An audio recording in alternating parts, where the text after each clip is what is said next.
What's going on, everybody? Welcome back to episode 51 of the Figuring It Out Finance podcast, where I, Chris Rickenbaugh, am documenting my journey in real estate and business while also talking about travel hacking and personal finance. Just hopped off the first call that I had with the Deal Flow program, where I'm going to break down on the podcast on Monday on why I joined that program and coaching community. So stay tuned for that on Monday for episode 52. But before I hop into today's episode and what it's all about, updating on flip number 2, go follow me on all the socials, Spotify, or not Spotify too, but Instagram, TikTok, YouTube, Spotify, and Spotify and YouTube is where you can find the podcast, as well as Podbean. So also go sign up for my weekly newsletter where you can stay up to date on everything Figuring It Out Finance podcast, as well as what I'm doing every day.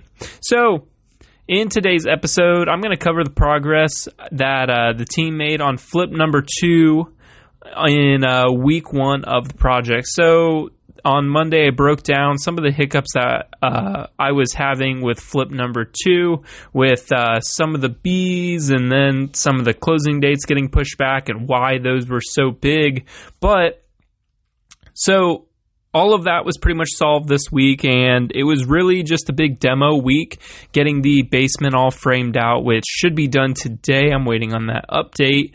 And the B's are removed. So turns out they actually weren't B's, they were yellow jackets. So that made me freak out a little bit more, because my contractor, he's like, man, I could just hire my guys. I could pay them like $250 a piece. They'd really appreciate it. We can give them B suits and they'll get the B's out of there. And I'm like, no, let's just stick with the professional just in case something crazy happens. And as soon as he got to the property, he said, well, these aren't B's. That's good news. I'm like, okay, so what are they? He's like, they're yellow jackets. I'm like, well, that can't be much better.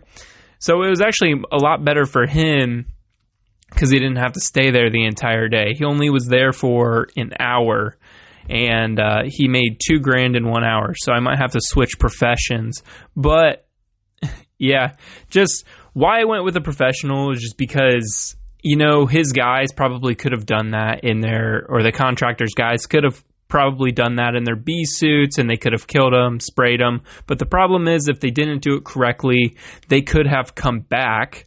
And what could have happened is, if, you know, getting stung once or twice is one thing, but if you're getting stung, you know, if you get swarmed and stuck by 10 to 15 of them, you know, you're going to have a little bit of a different outcome. So I just wanted to be 100% sure that we're getting them out of there, that we weren't going to have that problem, and then getting that house sprayed down with the bug removal company or the pest control company. So, you know, was it worth the two? In hindsight, could his guys have done it? Probably. But for me, it was worth the $2,000 just because now we know it's not going to be a problem. So moving on here is dumpster number 1 is filled and needed to be replaced. So like I said, we're having a lot of, or it's demo week. So it's going to be a lot of junk coming off the house, all the boards. You know, there wasn't a ton in the upstairs. All they had to do was gut one wall of the kitchen.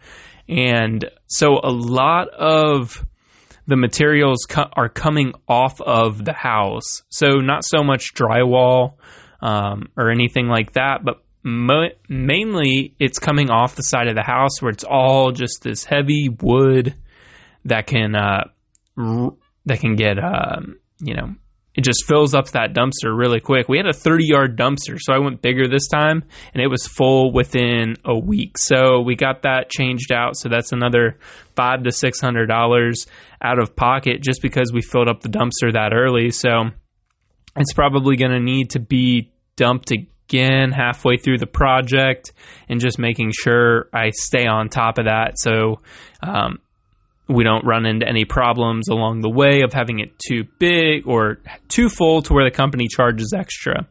So some of the things happening during the week that the team is doing. Like I said, they were doing the demo but got a little bit slowed down in the upstairs part because of the bees. We're looking to take out one of the corner parts of the kitchen to open it up a little bit, and it's going to be a really nice kitchen island. It's going to have an open concept, and it's going to be white, and it's going to look really, really nice when it's done. So that got slowed down with the yellow jackets in there, and then they tearing out some of that.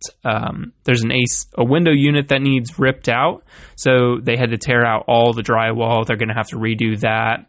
All the windows are going to be coming out, so all of those big things were ordered, like the windows and the doors. So the 2 bathrooms in the upstairs got demoed, and then in the basement they had to cut into the concrete, which was a little bit interesting because I didn't know that was going to be happening.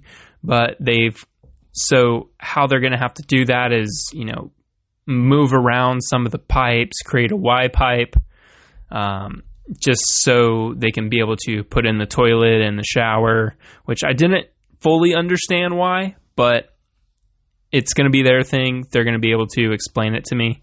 I know the toilet has to come down from the bottom, so that's why they had to move one of those. So they're getting all of that framed out. So hopefully next week, if you check out my Instagram or my TikTok, you can see the progress that they're making through there. So I'm excited to see it. And then the door installation. So there were actually like little chips and pieces all along the door frame and in the doors. So that's how a lot of the bugs and critters were getting in there. So finally got the new black doors put in there. So that's going to look really, really nice. As it's coming along, it's going to keep the house sealed up a little bit better too. And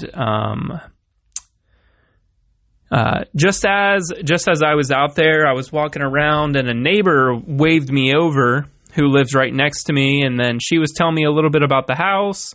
And my contractor, he has his own deck company or a decking company, so he's going to maybe have a decking job because the lady next to me wanted to have her whole deck redone, so he might have another job right in that area.